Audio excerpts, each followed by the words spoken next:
One was that my wife wanted to know the details of our life insurance policy. The other was that everybody wanted to know what lies on the other side when the heart stops beating. Questions about God and heaven and meaning and death ceased to be academic. And it struck me, in that year, how deeply both faith and doubt are part of my life. We often think of them as opposites. Many books argue for one or the other.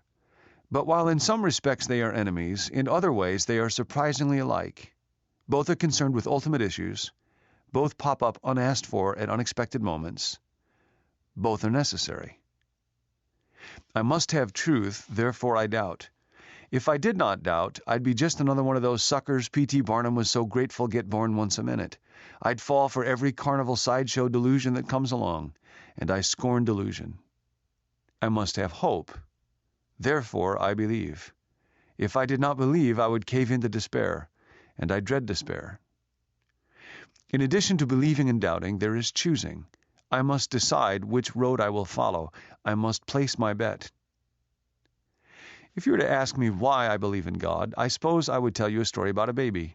She was not the beginning of my faith in God, but she was a new chapter of it. I did not know that when a baby came into my world, she would bring God with her. When we found out baby number 1 was on the way, Nancy and I went through a Lamaze class together. To spare moms to be anxiety, the instructors did not use the word pain. They spoke of discomfort, as in, when the baby is born, you may experience some discomfort. On our second anniversary, Nancy began what would be 12 hours of labor. All our kids arrived on notable occasions, none more so than Johnny. He popped into the world on February 2nd, prompting the doctor to tell us that if he saw his shadow, he would go back inside and Nancy would have 6 more weeks of pregnancy. Laura's body was unusually positioned inside Nancy. The phrase the nurses used was sunny side up, so that the hardest part of her head was pressing against Nancy's spine. Each contraction was excruciating. The worst moment came 11 hours and several doses of Pitocin to heighten the contractions. The doctor, with a single hand, wrenched the baby 180 degrees around inside my wife's body. Nancy let out a scream I will never forget. I knew I had to say something. "Honey, are you experiencing some discomfort?" They had to use a vacuum cleaner with a special attachment to get the baby out. The Lamaze people warned us this procedure might make the cranium look pointed, but it would only be temporary. Suddenly the pain was over, and we held this little cone head in our arms and were totally unprepared for the world we had entered.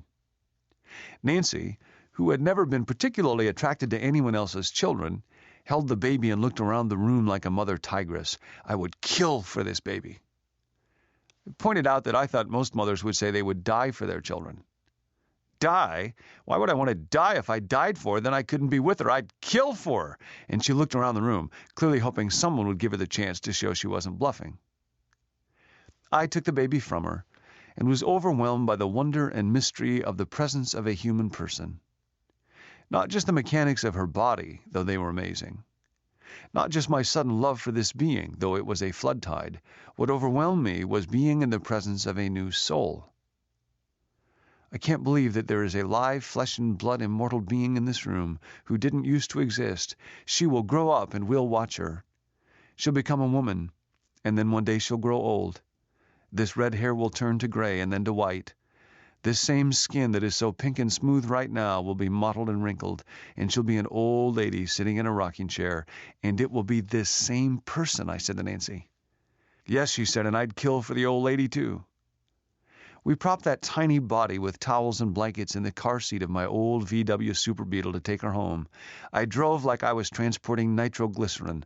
I crawled along the freeway in the slow lane, hazard lights flashing, doing 25 miles an hour, ticking off motorists from Northridge to Pasadena.